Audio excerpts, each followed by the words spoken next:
Us. Welcome everybody. This is an introduction class to karate. I'm going to take you from the very beginning as if it is your very first day that you are stepping into the dojo.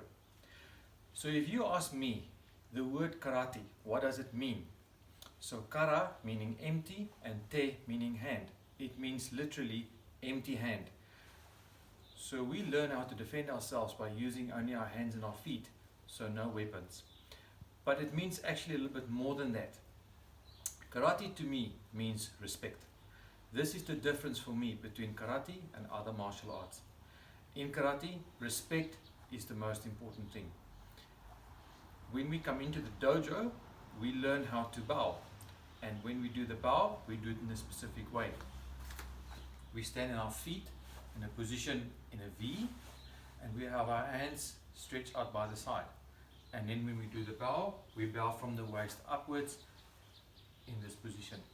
So that is the first thing that you will learn, is to bow when you come into the dojo. Dojo obviously meaning a place where you train karate, and to have the necessary respect. That's why we don't wear any shoes. We just come into the dojo by wearing our dogi. This is the outfit. Some people call it gi. It's actually dogi, meaning the outfit that we're wearing. So when you come into the dojo, your sensei, your teacher, in other words, will teach you the basic etiquette of how to behave inside the dojo and what he or she expects from you when you are coming into the dojo to learn karate. It's very important the way that you act in the dojo, because it's a very special place where we learn karate, not a place where you play or make fun. It's a place of learning. So as I said, when you come into the dojo, you bow, and then you will greet your sensei and or your senpai. Senpai meaning your seniors. You will do a little lineup. The first bow will be to the front, shomen ni rei, shomen meaning to the front. So you'll do a bow like this. The most senior person behind will then call the sensei. He will then say, once he's turning, he will say sensei ni, meaning to the teacher we bow. And then they'll say rei, which means actually respect, but in this case just the bow like this.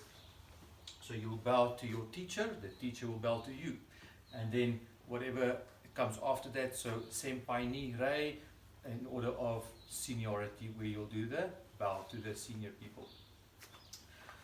In your very first class, it's important for you to learn some of the techniques and also the basic stances.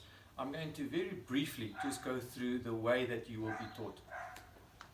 So first and foremost, it's important to know and understand how to make a fist. So if you do this with your hands and you then close your fingers and you curl your fingers all the way in. Make sure when you do that, that you can't see your fingernails. So to make a strong fist, you need to curl your hand in this position so that you cannot see your fingernails. This thumb will then support those first two fingers, because in karate when we point and we punch, we're punching with those first two knuckles. Obviously it's important to have that center line so that you learn how to punch to the center line. So once you've learned how to make the two fists with the thumbs supporting the two fingers, you'll put it in the front. Karate, everything works in opposites. When your fist is in this downwards position, when we use our hip, which we use a lot in karate, this fist will then turn upside down. And then when this one comes to the hip, then they will turn again and swap sides like this. That is why the development for karate is very good for young kids, because it also teaches them left and right brain development, as also how to learn how to be able to do this opposite, which you'll do a lot in your karate training. Karate development for little kids, also very good for concentration and coordination. You will do and you will learn a lot of movements where you'll use the upper body, the lower body, left side, right side, and that's why karate is very good for especially little kids. Once you've done the two punches pulling to the hip, in other words the hand to the side like this, you will then try and do it with one hand like this. So as the hand comes out of the hip, it will turn and then this one upside down, and this one downwards like this. So that is the basic punch. Standing in a position like this, just relaxed, chokuzuki. So on the spot, learning how to punch straight forward. The idea is to keep the shoulders as relaxed as possible. It's not a shoulder movement, but as the seniors will know later on, it's more of a hip vibration movement. So this will be relaxed, so to make that little bit of a snap, and kime, as we say, focus and finish towards the end when we punch. Then we're going to go on to the blocks. The basic blocks in karate is the rising block for Jordan attack. Jordan thinking of your jaw. When someone punches towards your jaw, you're going to, in an upwards motion, that's why it's called a rising block, upwards, and then the same principle, it will, at the very end, it will change again. When this elbow comes down to relax, because we always want to protect our body, this arm will be on the outside, and then again the rising block like this. For the senior people, as we progress, whenever we do a block in karate, it's always in hanami, so which means your hips should turn in an open position like this. For the little ones, just try to, for now, focus on getting the wrist with one fist between your head and your wrist in this position with this hand in the hip. So age uke, rising block. The next one is the attack for chudan. Chudan is this position. Think of chew, when you chew food, it goes into your tummy. That's the easiest way to remember. So the attack comes from here. The best way to practice it is to have the two arms in the front again. So this one just points, and then this one up to the side like this. Again, the first will be in this position, and then the angle when it comes downwards is to keep this elbow to come in. One fist from your body to the elbow. Center line. Remember to turn your hips for the hanami so that the attack can go past when it's delivered like this. Also remember to pull this hand all the way back to the hip. Keep this arm vertical. It's not a downward block like this. It's the crossing, and with the wrist, this is the part that will deliver the block.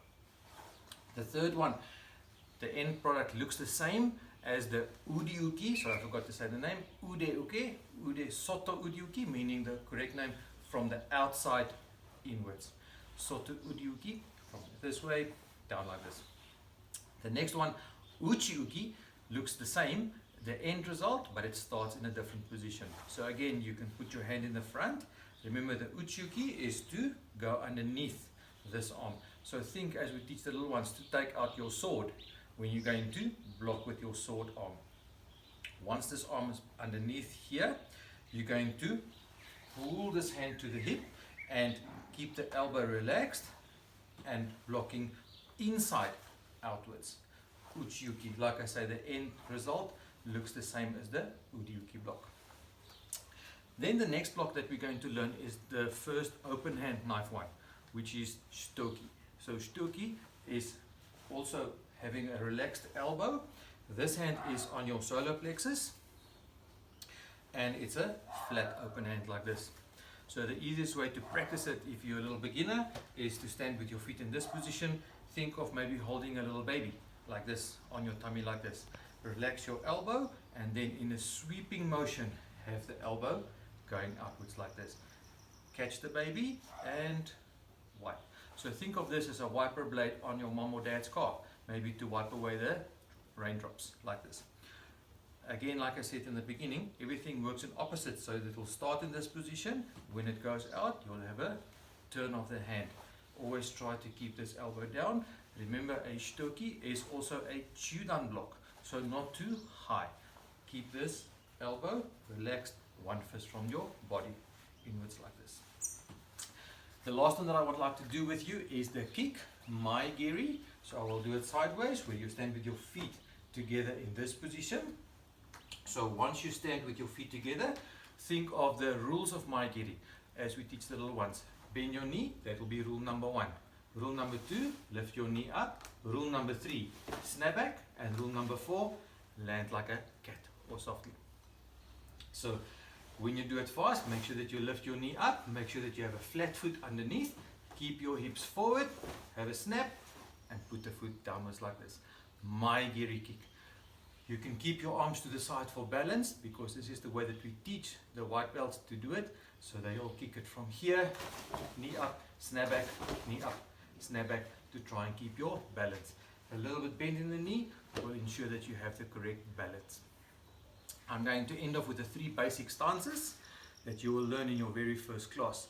I'm not going to go into too much detail, but I'll just show you the basics. So the first stance is called Zen Sudachi. Make sure that this knee is bent over the ball of the foot in the middle. Make sure that your feet faces forward. You don't want to have a foot out like this. It is not very good for this knee and for your hips. And also you want to try and turn your hips as much as possible in this position if you're going to move into this position. So not too low, otherwise it's difficult to step. Not too small, otherwise bad stance and maybe falling forward.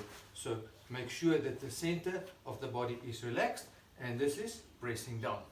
So when we say sometimes as instructors lower stances, we don't necessarily mean this. A lower stance will mean actually pushing your hips a little bit more down like this. So this one, the first one, Zen Kutsudachi. The next one is the back stance for Kutsudachi, and to make sure that this foot, this knee and this hip is in a straight line like this. A little bit bent on the front knee. You don't want to have a straight leg in case someone can kick you on the front leg, more dangerous. So a little bit bending of the front. You will see there's not much significance between the front stance in terms of the width of the stance. It's more or less the same. I'm just changing the stance, but the feet more or less stays in the same position. So all the weight on the back, try not for the weight to be in the center like this. And the way to test it is to try and kick with your front foot. If from Kokutsudachi you have difficulty lifting this leg to kick, you know that your weight is too much centered, you need to put it more on the back, much easier to kick from that position. The last one is the Kiba Dachi, or the horsey stance as we call them, horse riding stance. Same width, weight is in the center. Think of a structure of a house. So this is the wall of the roof, and those are the walls. Make sure that your feet are pointing inwards. If you stand with your feet like this, you can practice this. If someone pushes you from behind, easy to lose balance. This position with your knees on the inside, having the structure of the house, will be much more stable with your feet in. And those are the 3 basic stances and the introduction to how we start off in karate. I hope to see you soon in the dojo. Puss!